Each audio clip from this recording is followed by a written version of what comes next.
Hi, everybody. Welcome to season 3, episode 5 of Fabulously Candice.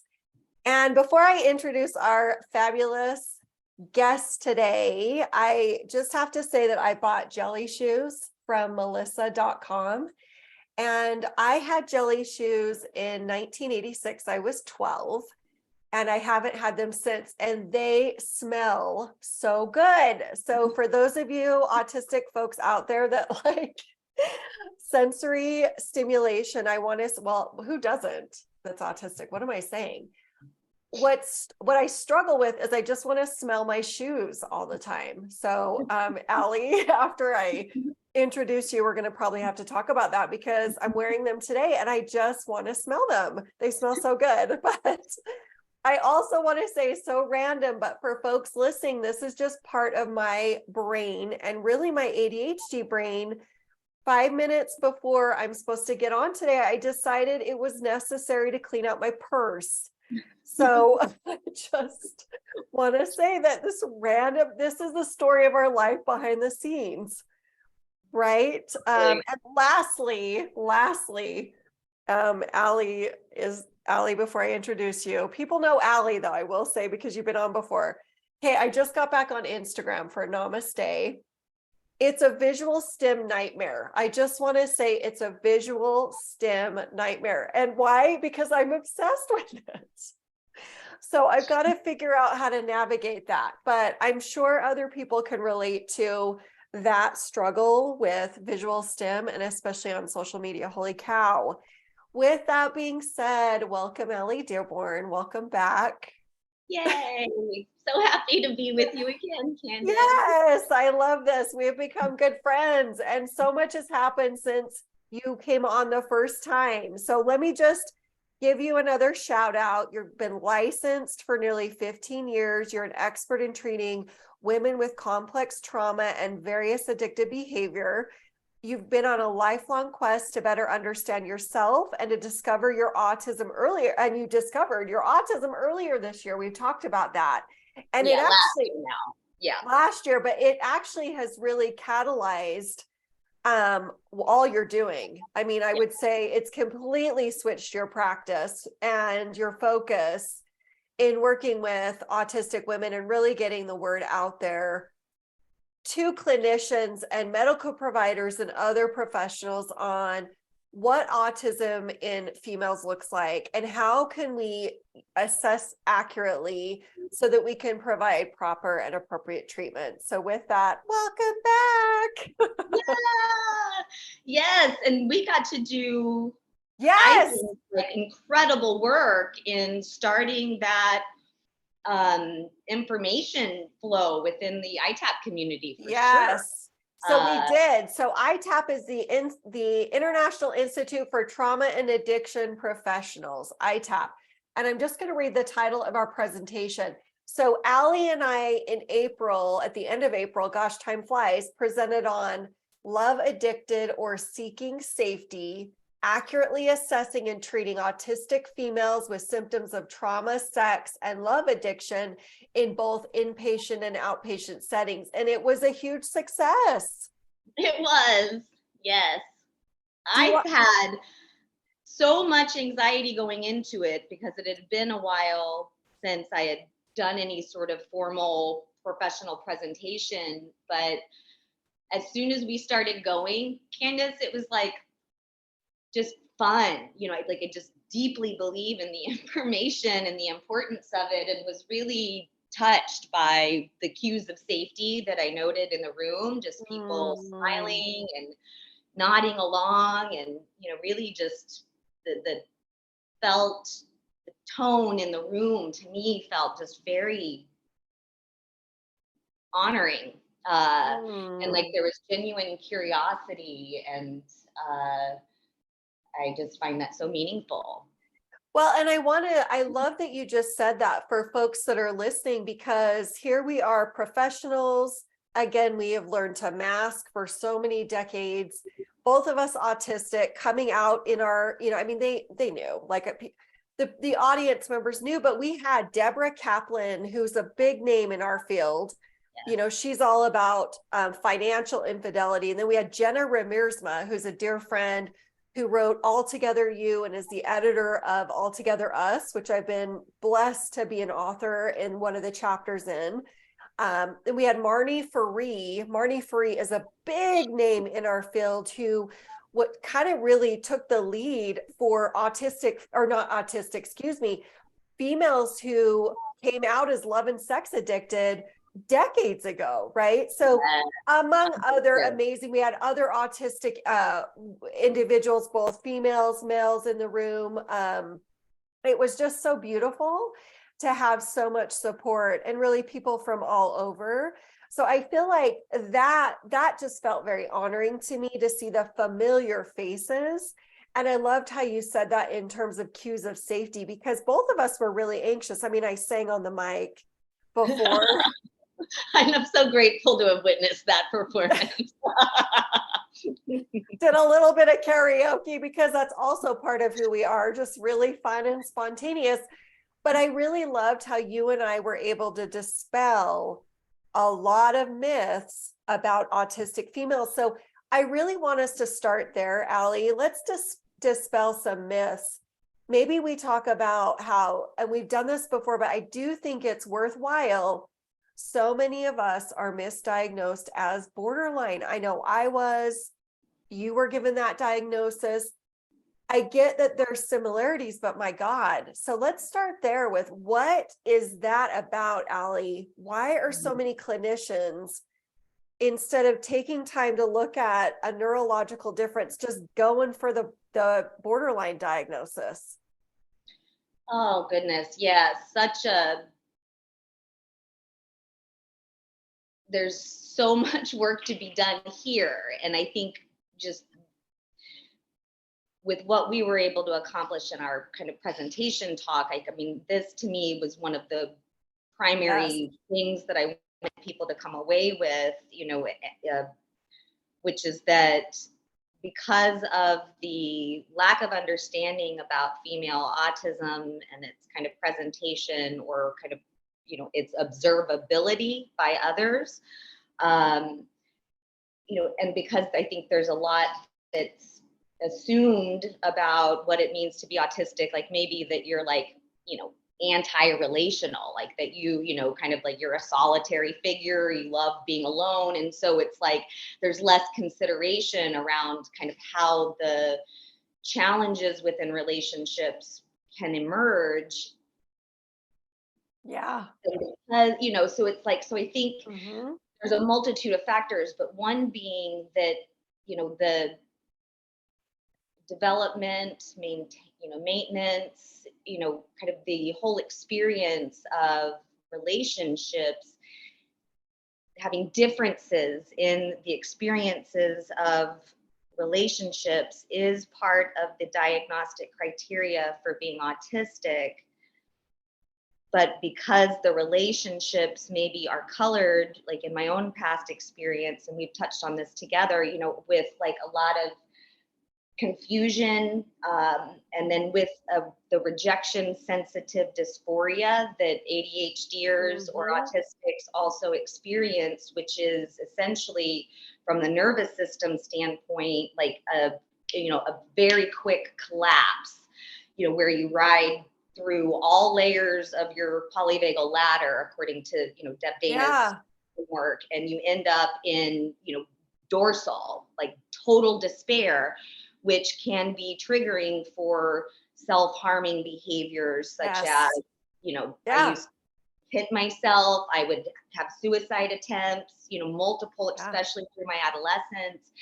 And, you know, or in sort of the face of some massive relational disruption. And because the attachment in the primary relationships, I think, is often like our whole can become sort of like almost like the, you know, it's like the whole ground beneath us is anchored in sort of our primary support person at times. And when that relationship is disrupted, the significance of the ground beneath you being completely earthquaked, you know, is a really devastating life experience that was you know, like those experiences precipitated my final, quote unquote, mental health crisis Yes. as a 38-year-old woman in my early, when I started this recovery mission.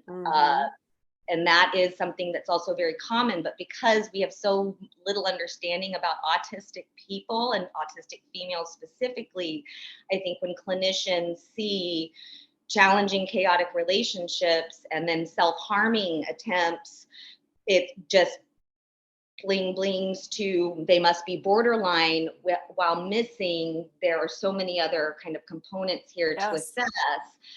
And there are ways to really look for and explore for kind of what's the nature, of, change and transitions, what causes the conflict, right? Like, did someone not do what they said they were going to do, right? Like, where, what's the source of the anger? And is that, is the emotional dysregulation that is part and parcel of neuro different experience, is considered to be borderline type behavior. But I'm really curious, honestly, from a research perspective, like, is it possible that everything we've ever known about borderline personality, which is a historical and pathologizing primary diagnosis for females, like akin to the hysteria of the, earlier versions of the DSM, but is it really autistic women and people that have missed looking for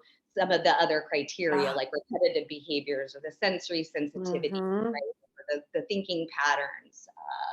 So anyway, that's some initial thoughts. Oh my gosh. Well, and you just explained it so eloquently and articulately, and you just nailed it, because the reality is that we do want to be in relationship. And for so many autistic females, we get in these relationships and we are very vulnerable. The autism diagnosis creates vulnerability. And so we're very too trusting, right? We often we fall victim and prey to gaslighting and narcissistic abuse, not just in our intimate relationships, Aly, but my gosh, in our peer relationships as adult women, including when we were younger, right? So it's like, but clinicians are right. They look at the emotional dysregulation. They look at if there's substance abuse, the intensity of relationships. They look at self-harming behavior and suicidal ideation, which you and I know, you just said it, is literally a natural response to rejection sensitivity. It doesn't mean we're going to do harm necessarily. And it literally, if you ask enough questions, you're going to find out, oh, that's rejection sensitivity. But those alone cause clinicians to go borderline. Yes. And the sad reality, the reason why I wanted to start here is because borderline is so stigmatized. It's like, ooh, you're borderline. It's almost like when autistic men are misdiagnosed as narcissists, ooh, you're a narcissist, right? There's so much stigma that comes with those two diagnoses. There's no treatment for you. There's no help for you. You're the problem, right? Instead of this compassionate inquiry, I guess, as I use Gabor Mate's language, but instead of being compassionate and taking the time to inquire about what's going on, which leads me to our assessment. Yeah. I'm so proud of this piece of work. Yes. And really just kind of trying to synthesize some of what the research that has been conducted shows on the female experience of autism, and centering those kind of characteristics and traits and the commonalities that show up through lived experience research and more autistic researcher focused research, and then with that comes the whole development of really challenging the entire medical model view of autism as a quote unquote disorder, and looking through a neuroaffirmative lens, which views autism as a neurotype, not as a disorder, and thereby changes the languaging of how we're assessing for autism by presenting it as autistic ways of being, as opposed to symptoms of a disorder. Yeah, I love that. So what I'm loving about, of course, you know, the myriad of edits that this document has gone through, even since we shared it at ITAP, but the more we kind of work on it, the more excited I get, because I think it's also a teaching tool for Yes. clinicians, you know, or for autistic people themselves, right? Like that, you know, it's a teaching about how all of the best practice recommendations, you know, for us, you know, nothing without us, you know, nothing Yes, about us. about us without us. Yes, Yeah. right, exactly. Like that includes autistic voices. And for me, as you know, feminist, as a female, like this, it is like working with women is my area of interest. You know, Yeah. I have that's a narrow niche perhaps, but also wide, because there's a lot of women out there, you know, but the way that the teaching of how we present what it means to be autistic to people, to me, becomes an access point for really fostering and embracing that positive identity that can come with the quote unquote diagnosis, but maybe it's really just coming to a better understanding that there are other people who think, experience, you know, process the world like me, you know, feel similar things to me. You know, it's like there's spaces where I am understood. And I think just in terms of kind of the trauma of being undiagnosed autistic through a lifetime, for those of us that are late in life when we do get the diagnosis, it's, you know, it's, you know, there is a thing called double empathy. There's a double empathy problem. I think it's Milton studied this in like 12 or something, that double empathy research where, you know, you know, it's that there's a there's a dual challenge in understanding one another when you're looking at an autistic framework, which might be honesty, you know, deep value, kind heart, you know, like compassion, like direct, you know, assumes the best, right? Like thoughtful, you know, and then maybe a neurotypical person who just has a different way of being and different norms and ways they approach things. And, you know, from the medical model, autistic people have been taught how to adapt to what the kind of more neurotypical expectations are for how you communicate, what you're supposed to be interested in, how you're supposed to move your body, how you're supposed to experience the world, which means like stay still and use your brain rather than feel, touch things, you know, get, you know, yes, exactly. So there's some thoughts that are rolling out.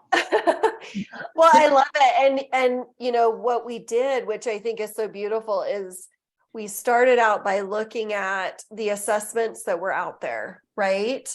And so can you just share kind of what you noticed, right? In looking at the assessments that were out there, and the difference or the discrepancies, for instance, between what's out there and then what we've created. Yeah, well, maybe a kind of a felt sense exercise. And I don't have the full list in front of me, and I often need visual cues or things that I hold and look at. It grounds me, you know, it's like a grounding strategy. But there, you know, if we look at sort of the symptom set as written in the DSM-5, and, you know, kind of just having like a felt sense of the words, you know, persistent deficits in, abnormal social approach, right? Failure to, you know, difficulty, interest, right? Difficulty with, like, you know, total aversion of, right? Rigid, you know, resistant, you know, abnormal, you know, it's like, so it's just you know, we are describing people. Yeah. Like, what? Yeah. Yeah. Right? And like, you know, against what? You know, like kind of, Yeah. well, Yeah. we're like, you know, how normal is our normal, really, people? You know, it's like, what is going on here? You know, and so I think with the neuroaffirmative languaging, what, you know, primarily what we're doing is saying, you know, instead of deficits in, the wording is differences in. Yeah. And instead of like, you know, what is it called? Like not peculiar. There's another P word, like the, you know, like rigid, like stereotype. Yeah. preoccupation. Yes. Like, yeah. It's like, it becomes like preferences for. Yeah. Right. As opposed to like that, yeah, rigid, you know, yeah. Just, I mean, I don't even want to talk about how it's languaged, honestly. Oh, yeah. You know, it's like, no. So I think what I love about how we continue to work with and adapt the tool even since the end of April is complete removal of the DSM-5 criteria, you know, relanguaging all of it so that it really, you know, for instance, differences in social communication and interaction, right? So it's like differences in social communication and interaction across all three of the A domains, of which there's kind of experience of relationships, experience of non-spoken communication, and experiences with communication.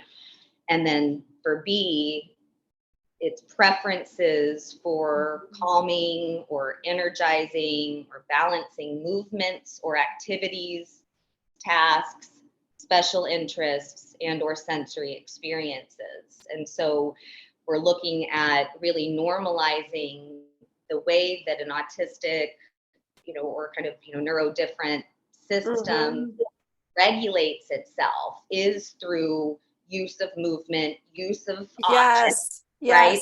Engaging in the sensory experience, to, you know, shift in physical space, and needing a lot of, you know, kind of the, because of the openness of our systems, all the data, you know, we look for kind of, you know, routines, schedules, you know, things that are predictable and known to bring a sense of kind of calm and like, you know, like I kind of know where, if this, then this, you know, and so I can kind of try to keep a sense of regulation for myself,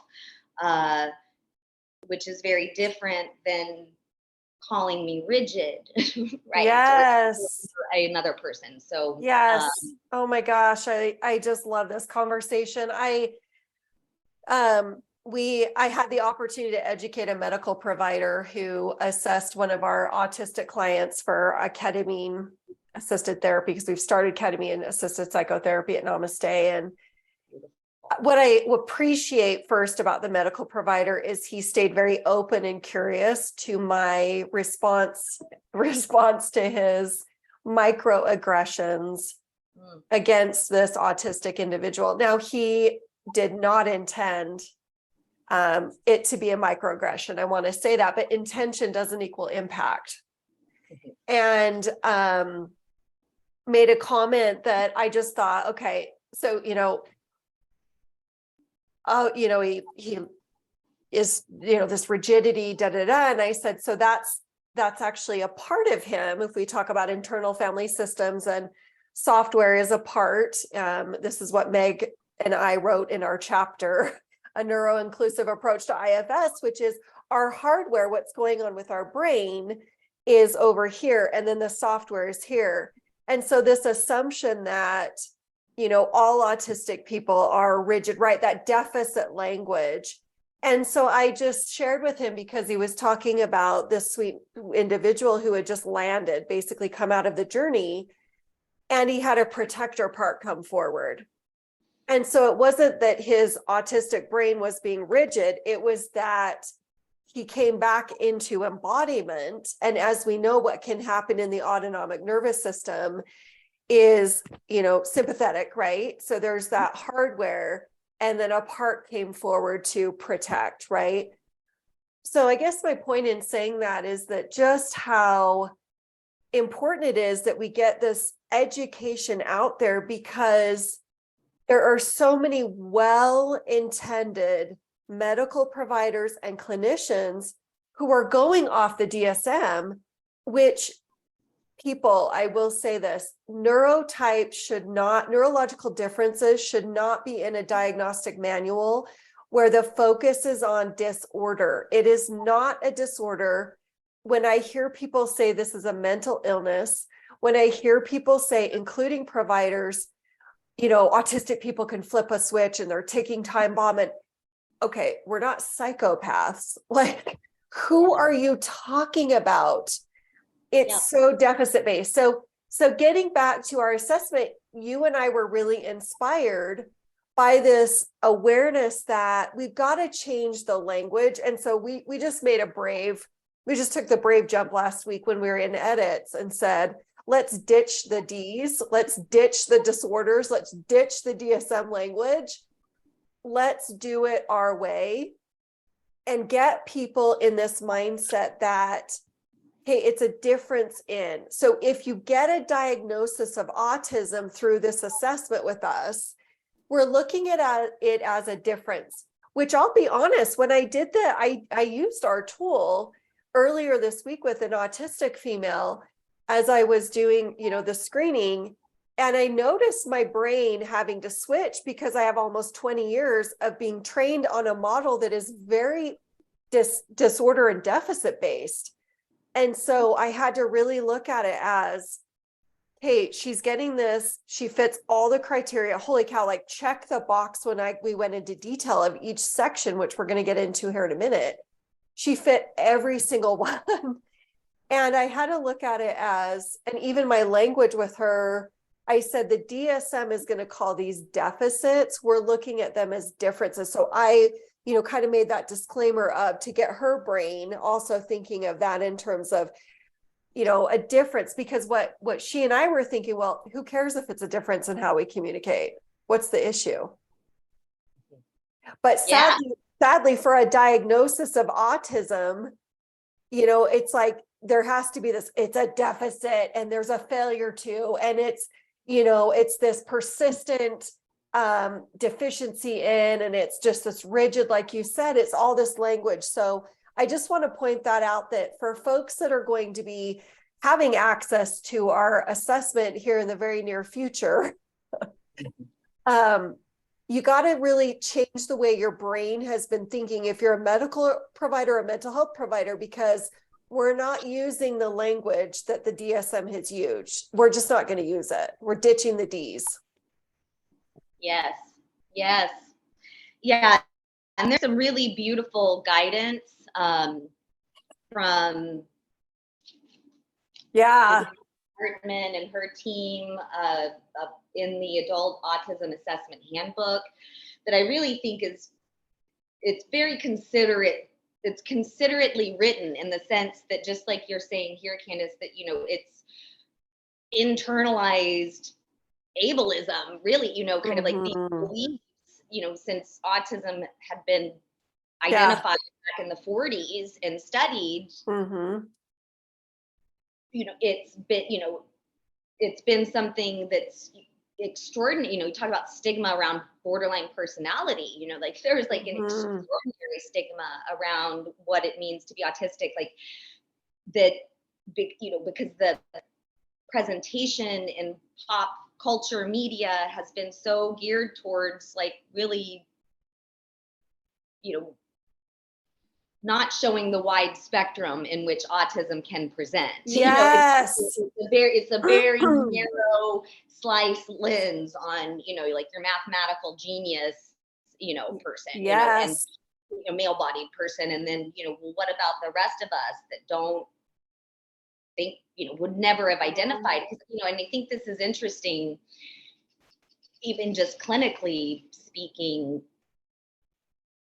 I don't know how I would have responded to a clinician asking if I had thought about, being autistic as opposed to had I,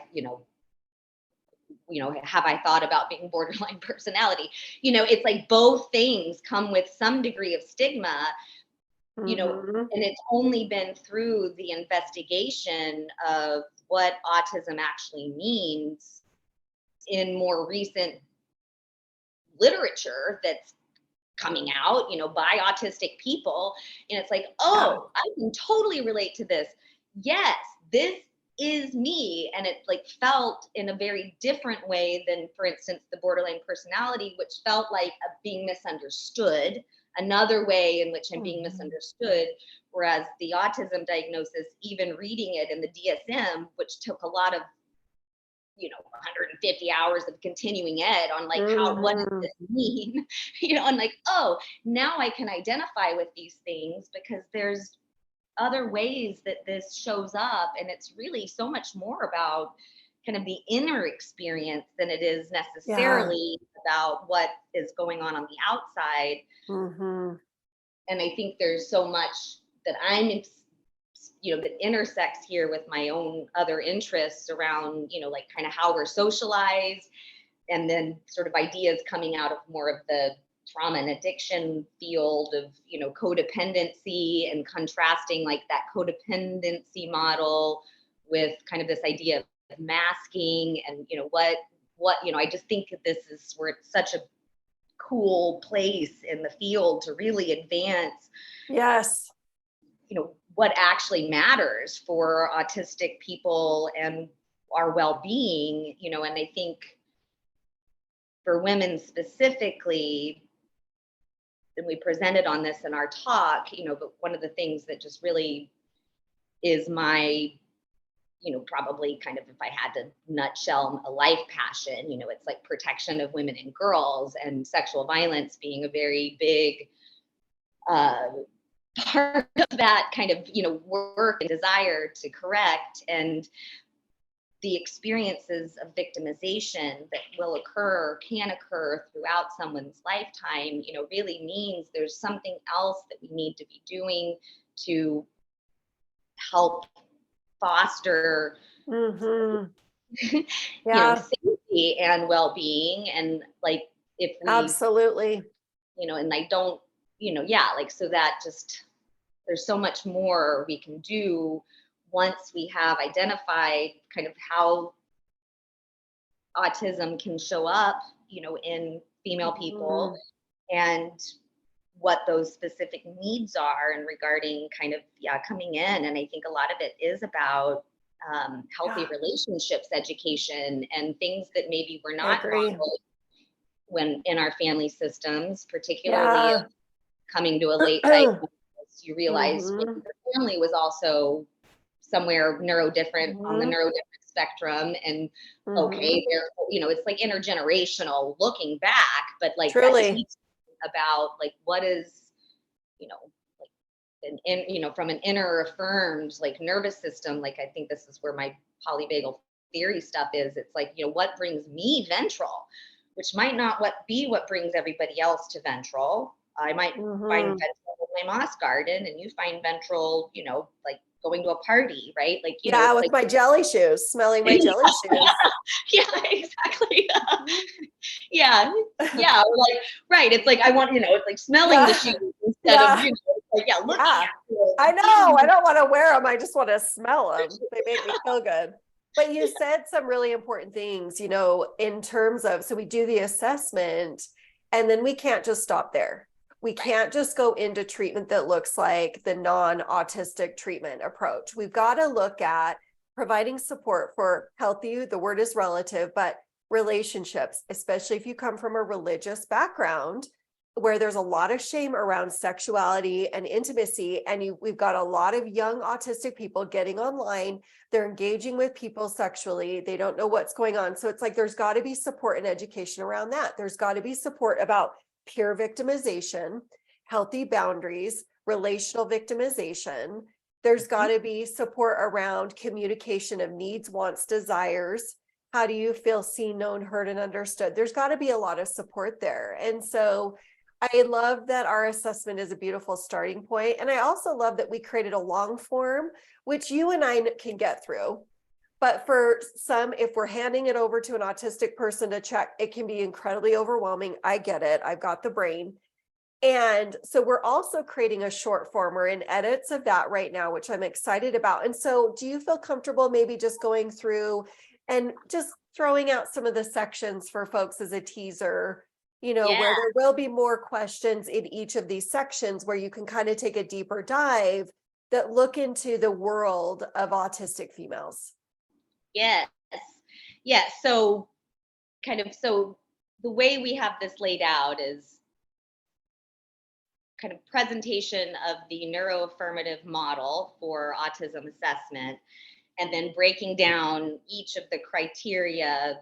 So for, how do we even move away? For identification, it's kind of like a way of collaborative identification, I think is how Davida Hartman and her team talk about this, but where we're looking at exploring together as opposed to, from a power perspective, like I'm giving you a diagnosis, right? Like, so just in terms of tone, there's sort of an element of, here are autistic ways of communicating and interacting with others, like, for instance, worrying whether you're talking too much or not enough in social situations, like maybe wondering what's the right way to act, or making kind of significant efforts to observe or find out rules prior to engaging in kind of a new situation. Ding, ding, ding, flag on this one. Is it easier for them to talk at length about certain topics than others, or lose track perhaps of whether others are still listening, if sharing about an interest area? And, it's like this, or can you get bored or agitated if people are talking about things that are not of interest? It's like, these are autistic ways of communicating. Like, that's normal in autistic community. It's like we are with our people.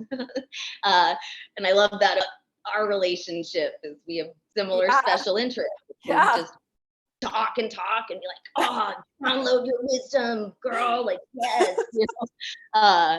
But so that's A1. And then so A2 is autistic experiences of non-spoken or nonverbal communication. And so here we might be assessing, like, what's that felt experience with either giving or receiving eye contact. Because again, it's not that you can't do it. You are trained to look at me when I'm talking to you, for many of us, right? So it's not so much, do they give eye contact from a clinician observer lens? Do I notice eye contact? It's more, tell me what it feels like when, you got to look in someone's eyes or someone's looking into yours. Maybe it's like, are there certain forms of communication that are easier than others? Which is certainly true for me. When, especially if it's something that might be conflictual or challenging, like I would much rather write it than have to be confronted with saying things out loud. And I think with that, there's also just more that I've learned around maybe having some more respect for the reality of selective, like, mutism, and where there are circumstances in which it has not been possible for me to speak. Even if I've prepared for it, even if I've scripted it out, if the moment comes and it passes and I can't do it. And now that I know that's, like, because of my autistic preferences for communication, and where it's easier and harder for me and sometimes than others, as opposed to an element of my codependency that means that I haven't learned how to have a voice yet, or it's like it's a very different lens. It's like I can respect and honor, this is hard for me, and what do I need to do to support myself in either nervous system wise getting regulated to a place where I can have enough cues of safety to have a nervous system that cooperates and allows me to kind of say things, or are there other modes in which I can share this information? So like, there's sort of nuances and kind of preferences around how we communicate And then the A3 is the autistic experiences of developing, maintaining, and understanding friendships and relationships. And I think this is, really where there can be incredible work done on a clinical level, just with friendship timelines and the nature of that exploration here. But what you might be exploring with a client is really, stories about being bullied, excluded, since childhood, maybe always feeling different, kind of like I don't belong. For me, I always felt like an alien, had a big special interest in ETs and UFOs for a very long time. Pick me up, you left me on the wrong planet. Or like with friendship kind of relationships, like I have tended to either be older and have much younger friends, or even, more likely now in today's world, my friends are all in their, 60s. Like I have same age. Like I have much older friends, and, and I do, it's kind of like there is an element where this shows up too. It's like, because I like have like this, reverence for, right? Like my elders, and like kind of then it can put me in this like position of, I think people might perceive, oh, you're making yourself less than, from a framework, but it's like, no, I just really, it's like, I think Candice is amazing, and so it's like, and she's, hanging and I look up to her, right? And like, so there can be this sort of idea of like, that elevation in friendships and and yet, and like, let's not judge that from the outside. Yes, I was gonna say that, right? Instead of like, oh, that's codependent. Like one of the things, Aly, as you're talking, and I'm aware of the time, you and I could talk for hours. Totally. One of the things that I'm aware of, though, is just recently in my adult relationships with who I thought were friends that didn't take the time to get to know me and my autism, who really started to, as I noticed, there was just some unhealthy dynamics where I was considered codependent and labeled in certain ways. And then if I was overwhelmed and needed to take space, then it was like they would kind of hound me. And I would try to explain, I just need space. Like there's a lot going on. And it was like, well, what's wrong? Okay, it's not personal, doing all I could.